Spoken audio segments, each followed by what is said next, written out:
A child's scream echoed down the icy corridor. It was a sound no one else seemed to hear, or perhaps they heard it, but chose to ignore it. In that castle of stone and ice, where weakness was punished and compassion was viewed as a flaw, a crying boy was no reason to interrupt duties or divert paths. But I heard it. I always heard it. I left the tray of dirty dishes in the corner of the hallway and followed the sound. My steps made no noise. Years of servitude had taught me to move like a shadow. And shadows don't draw attention. Shadows survive. The door to the forbidden wing was ajar. I knew I shouldn't enter. I knew the healers had abandoned that room hours ago, grumbling about lost causes and irreversible curses. I knew the king had ordered no one to disturb the prince during his episodes. I knew disobedience meant punishment, or worse. But the crying continued, and something inside me, something I believed had died years ago at the hands of a monster, refused to turn its back. I pushed the door open. The room was plunged into bluish shadows, the only light coming from ice crystals that grew on the walls like shining tumors, and in the center of a bed too large for his small body, he lay, Prince Fenrir, 8 years old, heir to the throne of Ventogelato, and completely alone. His legs were exposed over the covers, and what I saw took my breath away. The ice wasn't just around him. It was in him. Bluish crystals grew from his skin, wrapping his limbs from the waist down in a translucent prison that pulsed with dark magic. He lifted his eyes when he saw me, blue eyes like his father's, but filled with something no child should ever know. Despair. "Go away," he whispered, his voice hoarse from crying. "Everyone leaves." I should have obeyed. Instead, I stepped inside and closed the door behind me. If you want to know what happened in that room, and how an invisible servant ended up changing the destiny of an entire kingdom, leave a like and subscribe to the channel. Come with me. This story is mine, but now it is yours too. To understand that night, you need to know the woman I was before, the slave who learned that silence was survival, and that compassion was the only weapon no one could take from me. The Great Hall of Ventogelato was a monument to brutality. Pillars of black stone rose to a ceiling so high it was lost in the shadows. Giant braziers spat orange fire, but the heat barely managed to push back the cold that seemed to emanate from the walls themselves. Banners bearing the silver wolf of Clan Drake hung like fabric ghosts, and in every corner, guards in black steel armor watched with the eyes of predators. It was there that I existed. I didn't live. I existed. I carried polished silver trays between the tables, serving spiced wine to nobles who barely registered my presence. My eyes remained lowered. My steps were silent. My breathing was controlled. Years of servitude had perfected the art of becoming invisible. Invisibility was survival. That night, the hall was fuller than ever. The Luna selection had begun, and candidates from all the northern clans had traveled weeks to compete for the place beside King Lucian Drake. They paraded through the hall like winter peacocks, dressed in silk and velvet, jewels glittering in the firelight, each one more stunning than the last. I watched them out of the corner of my eye as I worked. Lady Isolde, of the Snow Clan, with hair as white as the landscape she came from. Lady Morgause, of the Raven Clan, whose dark eyes seemed to calculate the worth of every person in the hall. Lady Vivian, of the Storm Clan, tall and imposing like a warrior goddess. All of them beautiful. All of them powerful. All of them competing for the man who occupied the throne in the center of the hall, King Lucian Drake. I allowed myself to look at him only in brief glances, like someone looking at the sun. Anything longer would be dangerous. Not because he might notice me. A servant like me did not exist for men like him, but because something about his presence made me forget to breathe. He was immense. Broad shoulders wrapped in black bear furs, dark steel armor covering his chest, dark brown hair falling over eyes so clear blue they seemed made of ice. His face was carved in hard lines, beautiful in the way mountains are beautiful, distant and unforgiving. But it was his expression that haunted me. Empty. A king surrounded by hundreds of people and utterly alone. The nobles toasted, the candidates laughed, the music played, and Lucian Drake watched it all with the exhaustion of someone who has long given up on finding meaning in anything. I knew that look. I saw it in the mirror every day. Your Majesty. Lady Morghose's sharp voice cut through the murmur. Wouldn't it be appropriate to introduce the Crown Prince to the candidates? After all, any Luna must be approved by him as well. The silence that followed was dense, like snow before an avalanche. I saw Lucian's shoulders tense beneath the furs. I saw his fingers clench around the arm of the throne. I saw the storm pass through his eyes before it was controlled. "The prince is indisposed," he said, his voice cold as the wind howling outside. "He will not participate in the festivities." "Indisposed?" Lady Isolde approached, a smile of false concern on her perfect lips. "I have heard rumors, Your Majesty. They say the heir of Ventogelato is defective, that the curse that struck him has made him less than a wolf." Another silence. This one was deadly. "Watch your words, Lady Isolde." Lucian's voice was low, controlled, infinitely more dangerous than if he had been shouting. "My son is the heir to this throne. Any insult to him is an insult to me." "Of course, Your Majesty." Isolde bowed, but the smile did not vanish. "Forgive my indelicacy. It is merely that many wonder how a king can have an heir who cannot walk, a wolf who cannot run, a prince who cannot—" "Enough."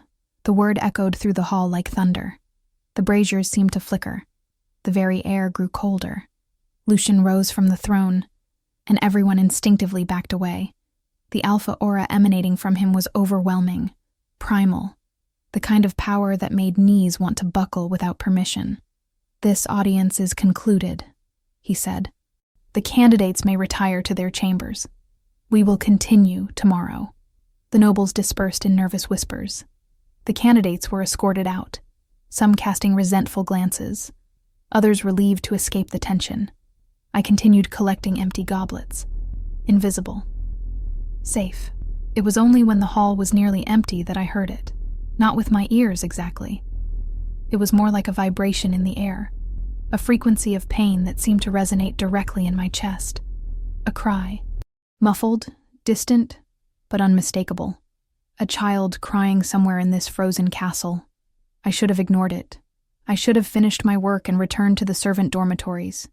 I should have remembered that curiosity kills, that involvement kills, that compassion was a weakness I could not afford.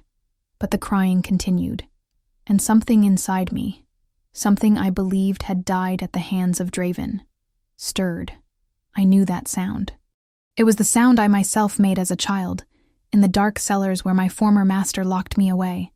The sound of someone who had given up on being heard, but still couldn't stop calling for help. My feet moved before my mind could stop them. The forbidden wing was in the far east of the castle, separated from the rest by narrow corridors and heavy doors. No one went there, except the designated healers, and occasionally the king himself. It was where Prince Fenrir had lived since the curse struck him 3 years ago. Isolated, forgotten. The doors were unlocked. The healers had left hours ago, their footsteps echoing in my memory as I heard them complain about lost causes and waste of resources. They had abandoned an 8-year-old child to suffer alone in the dark. The anger I felt surprised me. I pushed the bedroom door open, and there he was. Prince Fenrir Drake, heir to the throne of Ventogelato, curled up in a bed too large for his thin body. His hair was the same color as his father's, but tangled, uncared for. His eyes, when they lifted to see me, were blue as ice, and filled with a bitterness no child should know. But it was his legs that made me stop. The ice was growing from him. It wasn't a metaphor. It wasn't an exaggeration. Bluish crystals emerged from his skin, wrapping his limbs from the waist down in a translucent prison that pulsed with its own light. It was beautiful, in a horrific way. And it was alive. I could feel it. A dark magic that fed on his body heat, growing a little more each day. "Who are you?" Fenrir's voice was hoarse, defensive. "The healers have already left. I don't need anyone else looking at me with pity." I should have answered, but the words wouldn't come. They never came when I needed them. Trauma had stolen my voice along with so many other things. Instead, I approached the bed. I saw the moment he braced himself to send me away. I saw the anger forming on his small face, his emotional armor rising. He was accustomed to being abandoned. He expected it. I sat on the edge of the bed. Confusion crossed his face. "What are you doing?" I didn't answer. Instead, I pulled a small jar from my apron pocket that I always carried with me. An herbal balm that I prepared myself, the same mixture that had helped me survive the burns Draven left on my arms. I opened the jar. The smell of lavender and rosemary filled the icy air, and then, slowly, I began to massage his legs. What are you doing?" Fenrir's voice was a whisper now, confused, almost frightened. "No one touches them. They say it hurts, that it's useless." I continued. My hands were warm. They always were, even when I felt cold inside. And as I worked the balm into his skin, moving around the ice crystals, I began to hum. It was an old song. My mother used to sing it to me when I was small, before everything happened. I didn't remember the words, only the melody, soft and sad and strangely comforting. And something happened. The ice retreated. Not much. Just a few millimeters.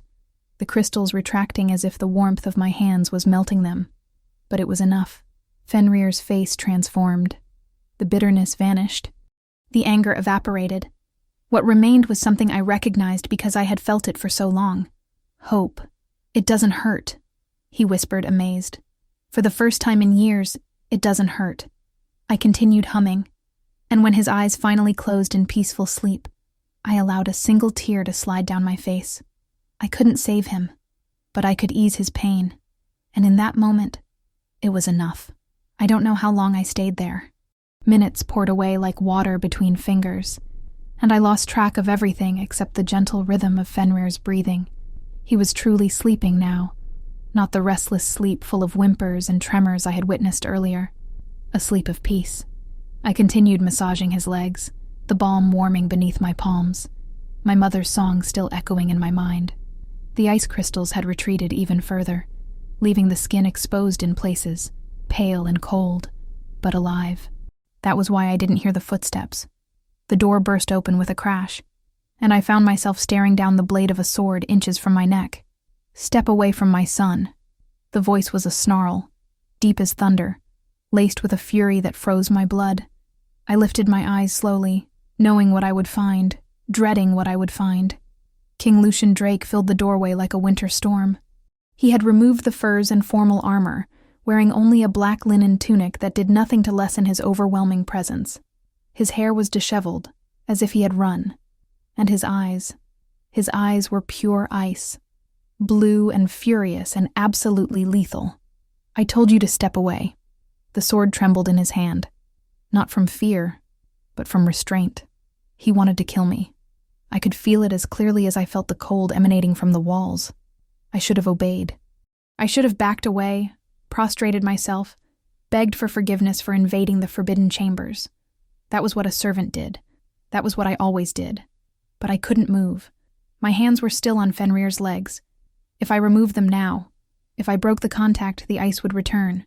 I knew it with a certainty I couldn't explain. So I did the unthinkable. I stayed. Lucian advanced. The sword swept down in an arc that would have separated my head from my body, had a scream not echoed through the room. "No!" Fenrir was awake.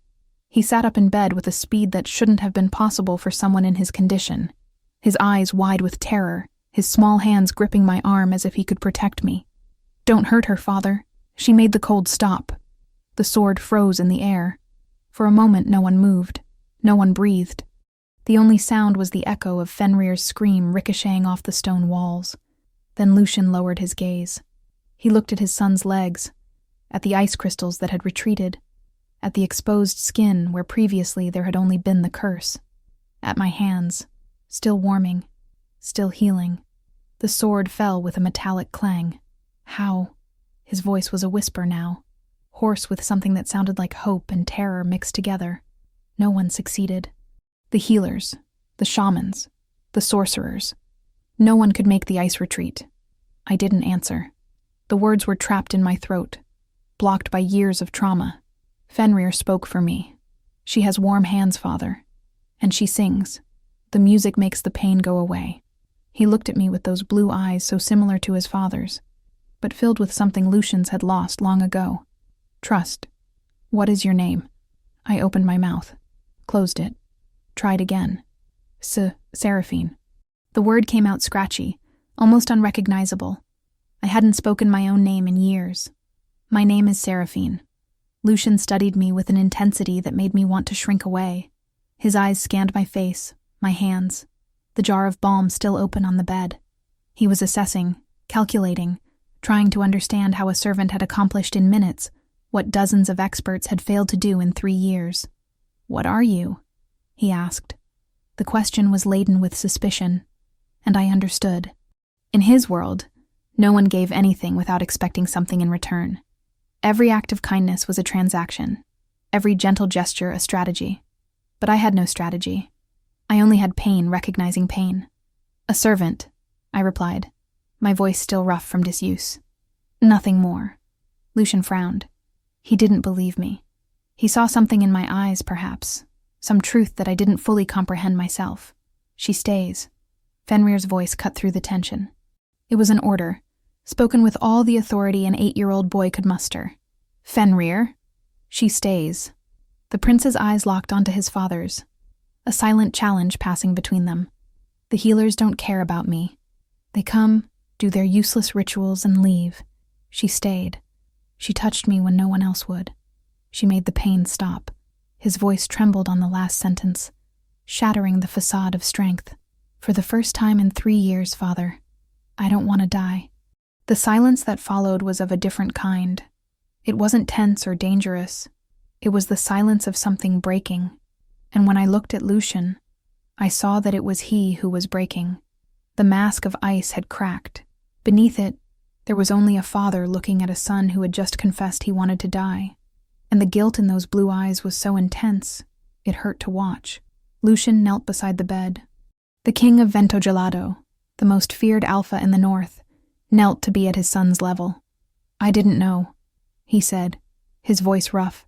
"The healers said the pain was inevitable, that nothing could be done but wait. They lied." Fenrir did not look away. "Or they didn't care. It amounts to the same thing." Lucian closed his eyes. When he opened them again, something had changed. The storm was still there, but it had a direction now, a purpose. He turned to me. "As of today, you will be the heir's guardian." The words took a moment to sink in. When they did, my heart pounded. "Your Majesty, you managed to do what no one else could." He stood, recovering his kingly posture, but the coldness did not fully return. "You will stay in the chambers next to this room. You care for Fenrir full time. You have access to any resource you need. But the selection, I couldn't understand. The candidates, to hell with the candidates." The bitterness in his voice was palpable. None of them even asked about my son. None offered to visit him. They want the crown, not the family. He looked at Fenrir, and something softened in his expression. "You are more important than any political alliance." Fenrir did not reply with words. He simply extended his hand and held his father's. It was the first time I realized they had touched since I had entered the room. Perhaps the first time in a very long time. The following days were the strangest of my life. I, who had spent years in the shadows, suddenly had my own chambers. They weren't luxurious by the castle's standards, just a small room with a decent bed and a fireplace that actually worked. But for me, who slept on straw shared with 6 other servants, it was a palace. My job now was Fenrir, waking him in the morning, preparing his bath, massaging his legs with the balm 3 times a day, feeding him, since he refused to eat when the regular servants brought the food, reading to him from the dusty books I found in the abandoned library, and most importantly, singing. My mother's song became our nightly routine. I hummed it as I worked the balm into his skin, and the ice crystals retreated a little more with each session. It wasn't a cure. I knew that. The curse was too powerful for my simple hands to defeat. But it was relief, a reprieve, a break from the constant pain that had been his life. And Fenrir blossomed. The bitterness I had seen that first night gave way to something softer. He began to laugh, rare and precious sounds that made me want to shield him from all the evil in the world. He told stories about the mother who had died when he was a baby.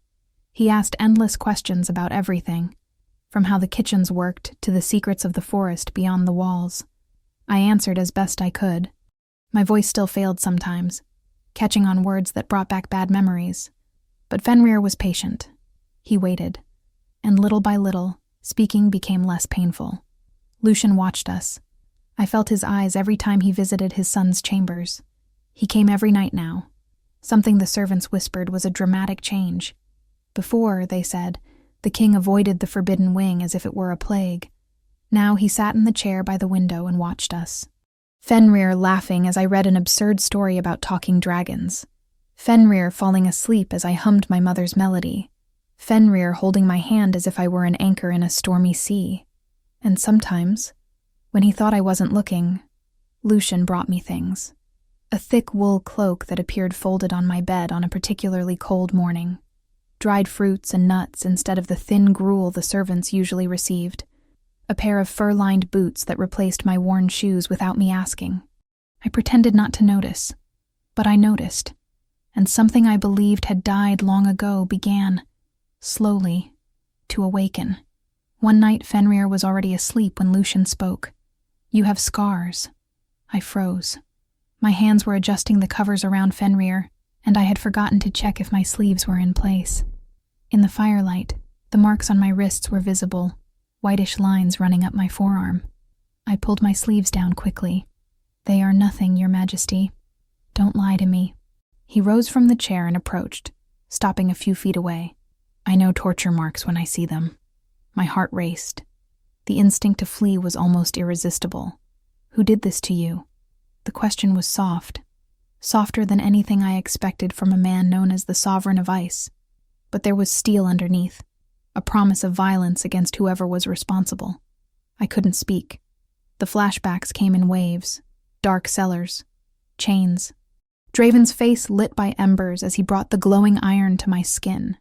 The sound of my own voice screaming until I had no voice left. "Seraphine." Lucian's hand touched my shoulder. The touch was light, almost hesitant, as if he didn't know how to comfort and was trying to learn, but it was enough to bring me back. I looked at him, and I saw something I didn't expect. Understanding.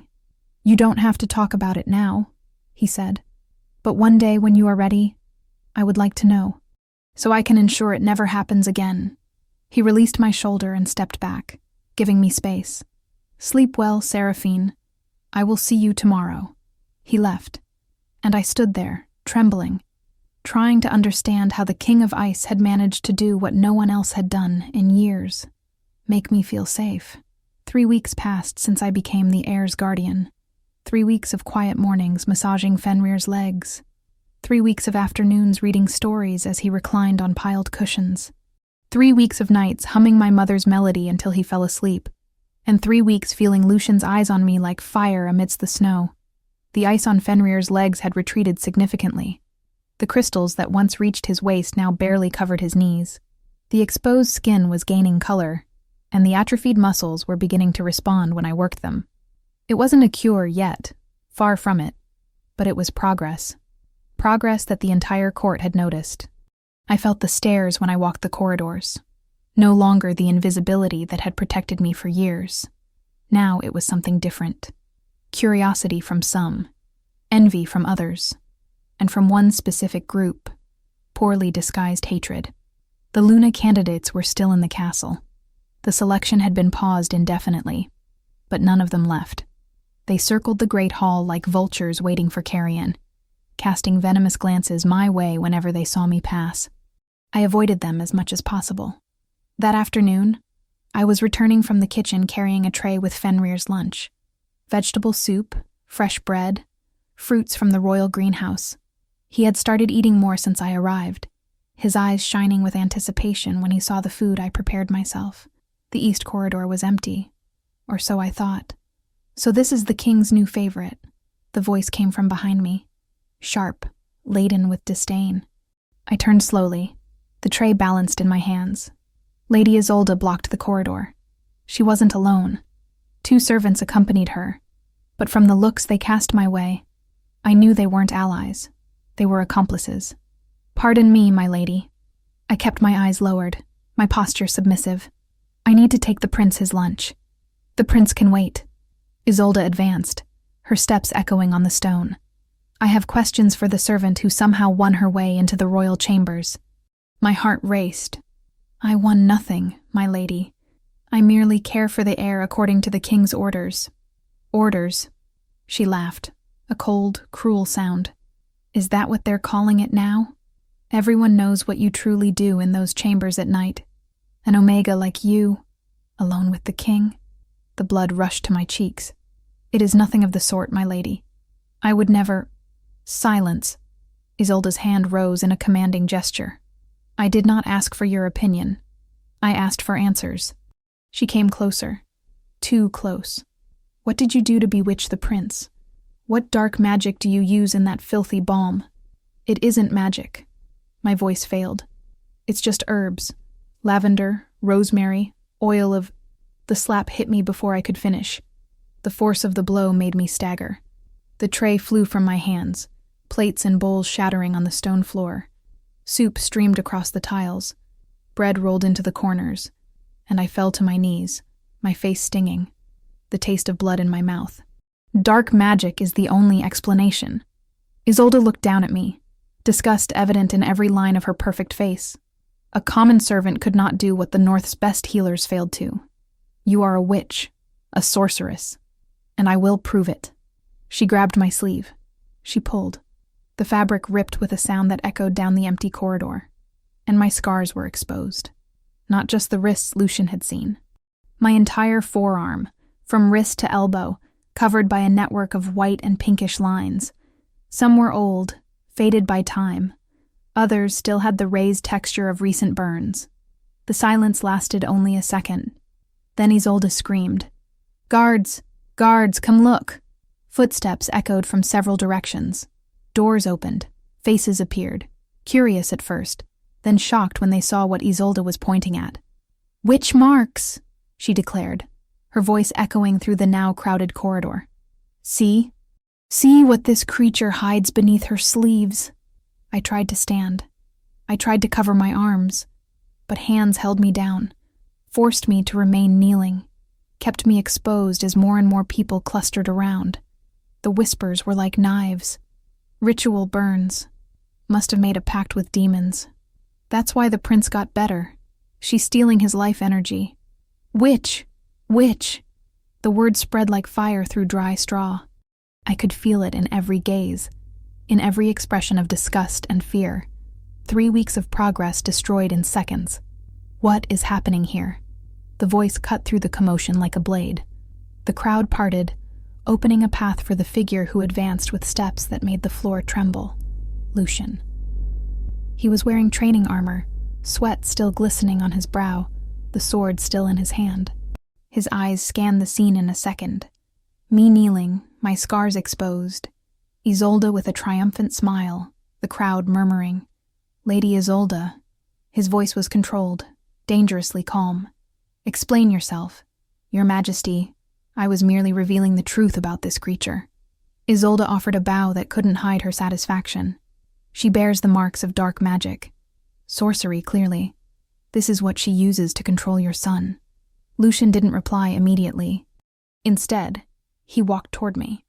The guards holding me instantly released my arms, recoiling as if they feared being burned. I remained on my knees, unable to lift my eyes, unable to face the man who had begun to trust me, and who now saw the proof of what I truly was: a slave, a broken thing, a woman with a past too horrific to speak of. Lucian knelt before me. The gesture made the crowd collectively gasp. The king of Vento Gelato knelt for no one. But there he was, on the stone floor covered in spilled soup, lowering his eyes to meet mine. His hands grasped mine. Gently, he turned my arms, exposing the scars for his own examination. His eyes scanned every mark, every line, every piece of evidence of the pain I had tried to hide for so long. And then he did something impossible. He covered my scars with his own hands. "These are not witch marks." His voice was low, but it echoed through the silent corridor. "These are marks of survival." He stood up, pulling me with him. And then, keeping my hands in his, he turned to the crowd. Seraphine was a slave. The word fell like a stone in still water. She was tortured for years at the hands of a monster. These scars are proof of her strength, not her weakness, and anyone who dares suggest otherwise, his eyes found Isolde's, will answer to me. The silence was absolute. No one moved, no one breathed. The power that emanating from Lucian was overwhelming, primal, the kind of authority that needed no shouting to be obeyed. This audience is concluded. He began to lead me away from the crowd. Return to your duties. Now. They obeyed. One by one, the curious dispersed. Isolde's accomplice servants vanished into the corners, and Isolde herself remained paralyzed, the triumph on her face transforming into something akin to fear. Lucien led me to the royal chambers. Not Fenrir's. His own. I had never entered them before. The room was immense, austere, dominated by a huge fireplace where thick logs crackled. Animal furs covered the stone floor. A massive bed occupied the center, covered in dark blankets. He guided me to a chair by the fire. Sit down. I obeyed, still trembling. Lucian walked to a cabinet and returned with a glass vial and linen bandages. Without saying a word, he knelt before me, took my arm, and began to apply a balm to the marks the fall had reopened. I wanted to speak. I wanted to thank him, explain, apologize for causing a scene. But the words were stuck in my throat.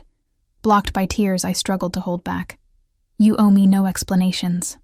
Lucian's voice was gentle as he worked. But I would like to hear, if you want to tell me. The fire crackled. The wind howled outside. And for the first time in years, I found the strength to speak. Draven. The name came out like poison. I belonged to the Deep Shadow clan. I was a slave to an alpha named Draven. My voice faltered, but I continued. He liked to collect omegas. He used us for experiments. Dark magic. Rituals of power. The burns were part of it. He believed pain made us more pliable. Lucian's hand stopped. I could feel the tension in his fingers, the contained fury radiating from every muscle in his body. How long? 6 years. The answer came out as a whisper. From 12 to 18. I escaped when he got drunk at a solstice party. I ran for weeks until I reached the borders of Vento Gelado. I offered myself as a servant, because it was the only work I knew. Silence. Lucian finished bandaging my arm. Then, slowly, he raised his eyes to meet mine. Draven. The name was a growl. From the Deep Shadow clan. Yes, I will find him. The promise in his voice was absolute. And when I find him, I will make him feel every pain he caused you, multiplied tenfold. I should have protested. I should have said it wasn't worth it, that I had moved past it, that vengeance didn't erase scars. But when I looked into those eyes of ice burning with a protective fury I had never known, I said nothing. I simply let the tears fall. And for the first time in 6 years, I allowed someone to hold me while I cried. The following weeks brought changes I hadn't expected. Lucian dismissed all the candidates. One by one, they departed in carriages laden with trunks and resentment, casting venomous looks my way as they crossed the gates. Lady Isolde was the last to leave, her face a mask of poorly contained fury when she passed me in the courtyard. This isn't over, she whispered as she passed.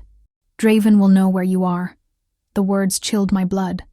But before I could react, she had vanished into the carriage, and the gates of Vento Gelado closed with a final crash. I tried not to dwell on the warning. I tried to focus on Fenrir, on our quiet days, on the routine we had built. But at night, when the castle slept, I stayed awake watching the shadows, waiting for them to move. It was on one of those nights that Raphael appeared. I was in the inner garden, unable to sleep, watching the moon through the snow clouds when I heard footsteps behind me. I turned, ready to run, but the figure who emerged from the shadows was not a threat. It was a man with brown hair and gentle eyes, wearing the armor of the royal betas. His face was handsome in a soft way, without the harsh lines that marked Lucian. And when he smiled, there was warmth there. Genuine warmth. You must be Seraphine. I nodded, cautious. I am Raphael. He made a formal bow that seemed strangely sincere. The king's beta. I just returned from a mission on the southern borders. I've heard a lot about you. Bad things, I imagine. Quite the opposite. He approached, stopping at a respectful distance. I heard you made the prince smile for the first time in 3 years. I heard the ice is retreating. And I heard that the king, the same king who hasn't smiled since the queen's death, now visits his son's chambers every night. Heat rushed to my cheeks. I haven't done anything special. You did everything special. Raphael tilted his head, studying me with genuine curiosity. May I sit? I hesitated. Something about him made me want to trust him. An aura of peace that contrasted sharply with the constant storm surrounding Lucian. Please. He sat on the stone bench beside me, keeping enough distance not to seem invasive. You are awake in the middle of the night, alone, looking at the moon as if you expect it to answer a question. He smiled gently. Do you want to talk about what keeps you awake? I shouldn't have spoken, but there was something about Raphael, a kindness without demands, that made me drop my guard. Fear, I admitted, of a past that is catching up to me. Draven. I turned to him, surprised. Lucian told me, Raphael explained. He tells me everything. We have been friends since childhood, before titles and responsibilities. He paused. He also asked me to keep an eye on you while he's busy with defense preparations. Defense preparations? Lucian believes Draven will come. He's not the type of alpha to let his property escape. Raphael noticed the tremor that ran through my body and softened his voice. But you are no longer anyone's property, Seraphine. And as long as you are in Ventogalado, no one will hurt you. I wanted to believe it. Desperately, I wanted to believe it. Why are you so kind to me? The question slipped out before I could stop it. You don't even know me. Raphael was silent for a moment, considering his answer. Because I recognize survivors, he finally said. My mother was one. She fled an abusive mate when I was 5 years old. She carried me across 3 hostile territories until she found refuge in Ventogalado. Lucian's father took her in, raised me as the prince's brother. He met my eyes. I know what it is to carry scars no one sees. Something in my chest warmed. It wasn't the same heat I felt near Lucian, that electric storm that made my heart pound. It was different, softer, safer, like a harbor in a storm. In the following days, Raphael became a constant presence. He appeared during my sessions with Fenrir, making the boy laugh with tales of his adventures. He walked with me through the corridors when I needed air.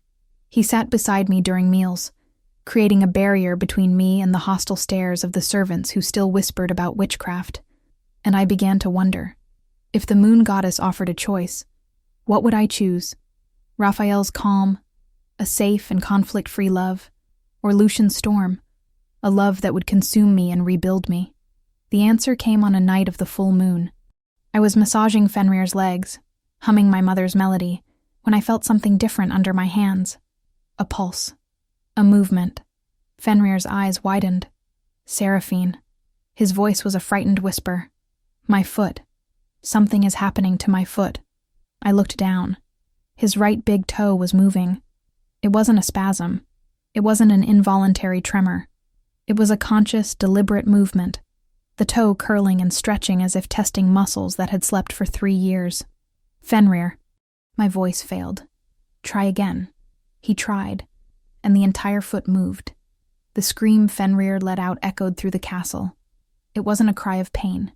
It was pure joy. Absolute shock. The explosion of hope from someone who had given up on hope. The door burst open with a crash. Lucian entered like a hurricane, sword in hand, wild eyes searching for the threat. Behind him, Raphael and 3 guards crowded the hallway, ready for battle. What happened? Who screamed? Father! Fenrir was crying now, tears streaming down his face as he laughed. Father, look! Look! Lucian looked at his son's legs, at the foot that was moving, at the toes that curled and stretched. The sword fell from his hand. How? The word was a strangled whisper. The healer said it was impossible, that the curse was permanent, that he would never again. I couldn't speak. Tears streamed down my face too, but I didn't care. All that mattered was the boy in the bed, laughing and crying simultaneously, wiggling his toes for the first time in 3 years. Lucian dropped to his knees beside the bed. His hands held his son's foot, with a delicacy that contrasted with his brutal strength. And when Fenrir moved his toes again, this time pressing them against his father's palm, something broke in the King of Ice. He wept, not silently, not with dignity.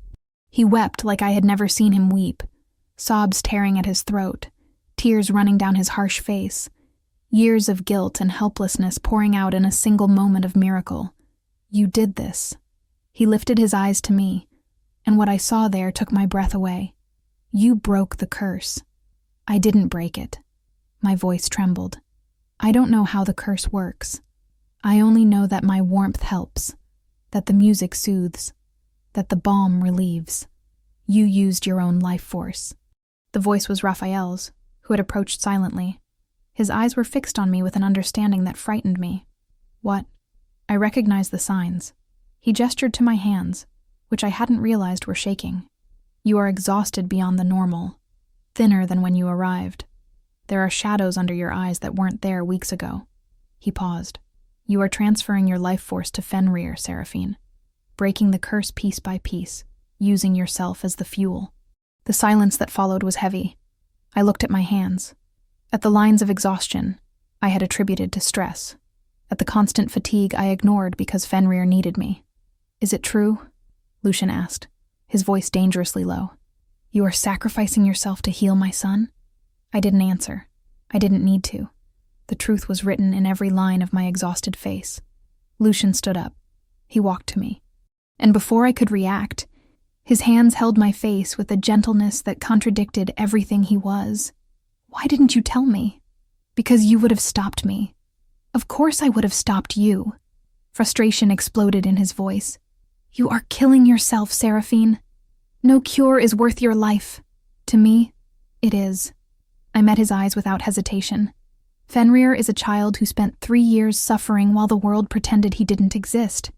If my life can give him the chance to walk, to run, to be the prince he deserves to be, and what do I gain? The interruption came low, almost whispered. If you die, what do I gain? The question caught me off guard. Your Majesty. Lucian, he corrected. My name is Lucian, and I need you to understand something, Seraphine. He leaned in closer, so close I could feel the heat radiating from his body, the scent of snow and ozone that surrounded him like an aura. I didn't bring you to these chambers just for Fenrir's sake. I don't spend every night here just to watch my son sleep. And I didn't defend you before the entire court merely out of gratitude. My heart raced. I choose you, Seraphine. The words were simple, direct, absolute. Not as a servant, not as a guardian, as my mate, my Luna, if you will have me. For a moment, the world stopped. I thought of Raphael, of his kindness, of his safety. I thought of the calm he offered, the quiet harbor he represented. And then I looked at Lucian, at the storm in his eyes, at the pain he carried, at the devastating force of a love that didn't know how to be gentle, but was trying to learn. And I knew. I always knew. Yes, the word came out as a breath. I choose the storm. I choose you. When he kissed me, it was like being consumed by winter and summer at the same time. Cold and fire, ice and flame, two opposing forces merging into something new. And from the back of the room, Fenrir applauded. Finally, he shouted. I said you were going to kiss. I said it. Lucian pulled back, a genuine smile lighting up his hard face. It seems my son is smarter than I am. I laughed. For the first time in years, I truly laughed. And I knew that regardless of what came next, I had finally found my place. Draven arrived with the winter. I felt it before I saw it. A disturbance in the air. A familiar weight that made me wake up in the middle of the night with a racing heart and the taste of bile in my throat. These were sensations I knew intimately. My body's response to 6 years of terror. The monster from my past had found me. The scouts brought the news at dawn. An army camped on the northern borders, 100 armed men under the banner of the Deep Shadow clan. And at the front of them all, mounted on a horse black as night, was the Alpha who had marked my skin with iron and fire. Draven demanded an audience. He says he's coming to retrieve his fugitive property. The messenger could barely look at me as he repeated the words, and that any attempt at resistance will be considered a declaration of war.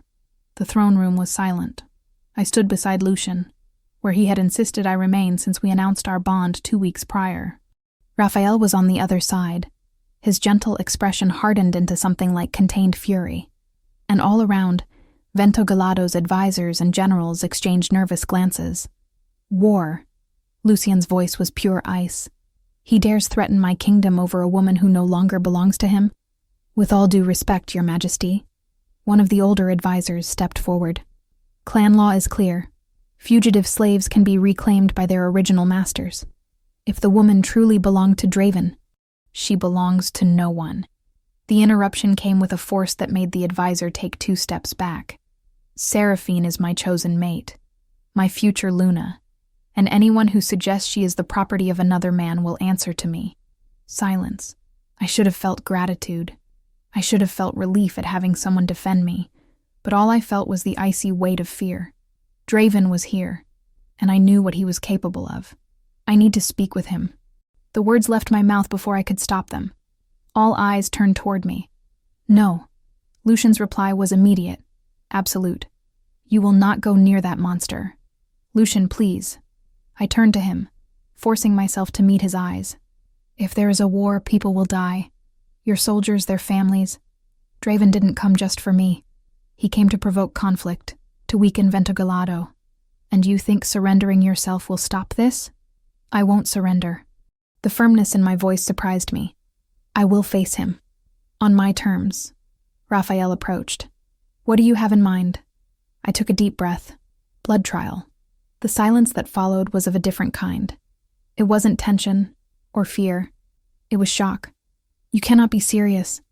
Lucien's voice was a growl. The blood trial is a duel to the death. You are not a warrior, Seraphine. You have no training. You have no... I have something he doesn't expect. I placed my hand over his heart, feeling the storm raging beneath his skin.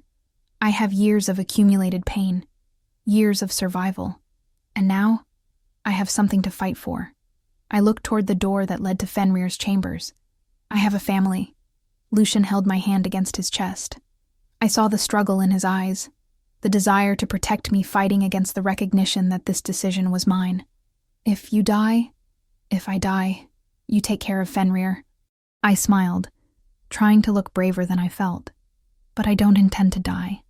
The arena was built in the central courtyard, a stone circle surrounded by torches that burned despite the falling snow.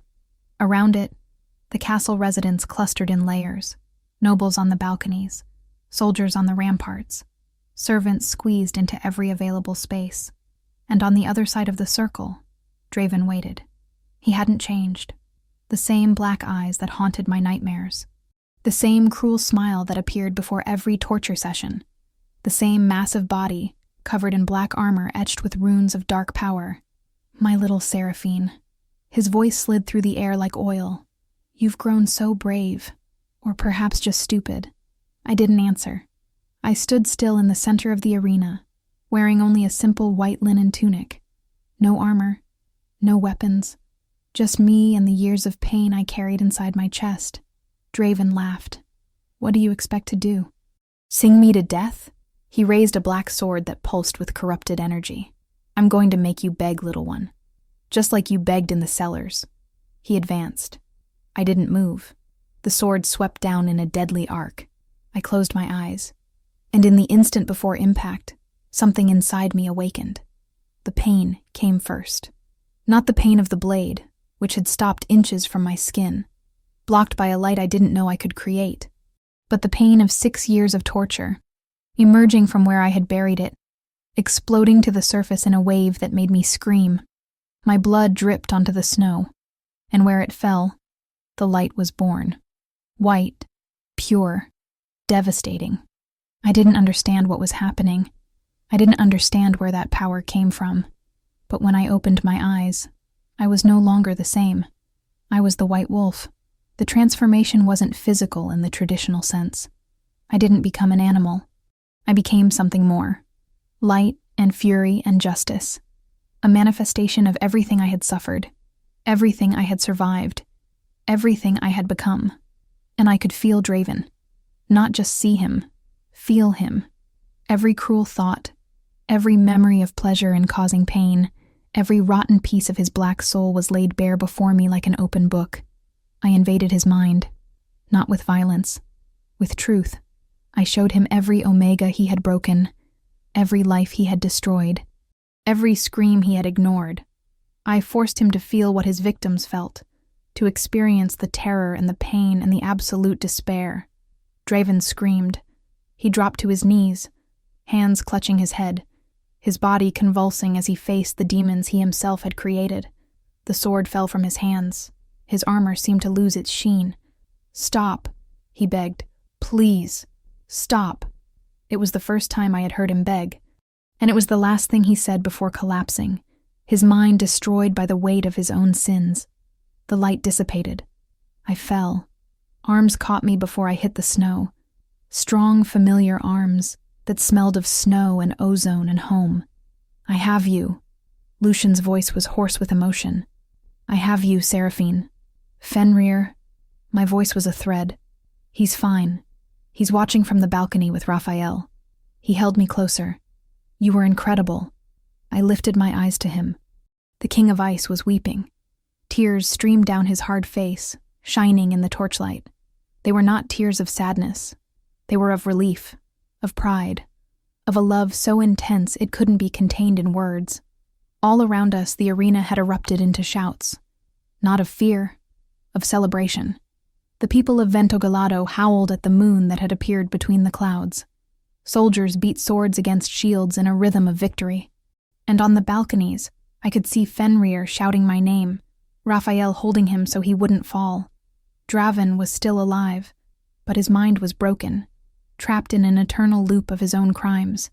He would be taken to the dungeons, judged for his sins against Ventogalato and all the other clans he had terrorized.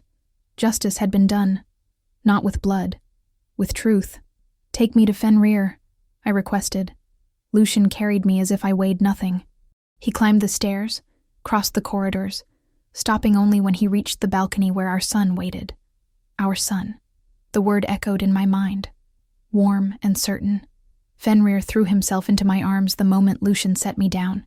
He cried and laughed simultaneously, his small hands gripping my tunic as if he feared I would vanish. "You won," he whispered. "You won, Mother. Mother." The word hit me like a wave of heat. I looked at Lucian over Fenrir's head. I saw the question in his eyes. I saw the love. I saw the promise of a future I never thought I would have. And I smiled. For the first time since that night in Draven's cellar, I smiled without fear, because I was finally home. The coronation happened on the first full moon, following Draven's defeat. The great hall was unrecognizable. The torches had been replaced by white candles that cast a soft, welcoming light. Winter flowers decorated every surface, their delicate scent mixing with the aroma of pine and hope. And on the throne that once looked like a monument to loneliness, Lucian waited. I walked down the central aisle dressed in white. It wasn't the white of human brides. It was the white of the moon, of purified ice, of the wolf that inhabited my soul. The dress had been woven by Ventogelato's finest seamstresses, but what made it special were the details I myself had requested. Sheer sleeves that left my scars visible. I no longer hid them. They were part of who I was. Proof of survival. Map of a journey that brought me here. Fenrir stood beside his father. Standing. The ice had completely melted 3 days earlier. I was humming my mother's melody, as I always did, when I felt something different beneath my hands. An absence. The cold that always emanated from his legs had vanished, replaced by the warmth of living skin. He had wept. I had wept. And when he took his first shaky step, holding my hand tightly enough to leave marks, the entire castle heard our screams of joy. Now he stood there, still weak, leaning on a cane Raphael had specially carved for him, but standing, proud, alive in a way that went beyond the physical. My son. Lucian extended his hand when I reached the throne. I took it without hesitation. Seraphine. His voice echoed through the silent hall. You came to this castle as a servant. You remained as a guardian. You fought as a warrior. And now, before all, I claim you as my mate, my Luna, my queen. He placed the silver crown on my head. It was delicate, interwoven like tree branches, with small crystals that shone like stars. It weighed almost nothing, and yet, it carried the weight of an entire kingdom. As my first act as Luna, I said, my voice firmer than it had ever been. I decree the creation of laws protecting the vulnerable. No child shall be abandoned. No slavery shall be tolerated. No person shall be judged by their scars. The applause that followed echoed through the stone walls, but it was Fenrir's smile that warmed me inside. Weeks later, I was in the garden when I felt it. The nausea had become frequent. The fatigue, too. I had attributed it to the effort of healing, to rebuilding after the battle. But when the healer confirmed my suspicions, I knew it was something far more precious. Lucian found me sitting on the bench where Raphael and I had talked for the first time. The winter sun created halos of light around every falling snowflake. "You are smiling," he said, sitting beside me. "That smile that means you're hiding something." I took his hand and placed it over my belly. For a moment he didn't understand. Then his eyes widened. "You're pregnant?" The word came out like music. The line continues. Lucian pulled me into his arms with a force that should have been uncomfortable, but was simply perfect. I felt his tears wet my hair. I felt the tremor of his body as the news ran through him. "Father!" Fenrir came running through the garden, his cane forgotten somewhere, his legs still weak but determined. He threw himself into our arms, creating an entanglement of bodies and laughter and tears. A family. My family. I looked at the sky, at the moon that was beginning to rise even before sunset, and I thought of everything that had happened. The girl who was a slave, the servant who was invisible, the woman who learned to shine. They looked at the broken sun and saw an end. I looked and saw a beginning, and in the heart of the King of Ice, I found eternal summer. Thank you for being here and for joining me for another story. I truly hope you enjoyed it. If you want, leave your comment. I love reading what you feel and think after each episode. Thank you for the love, and see you in the next story.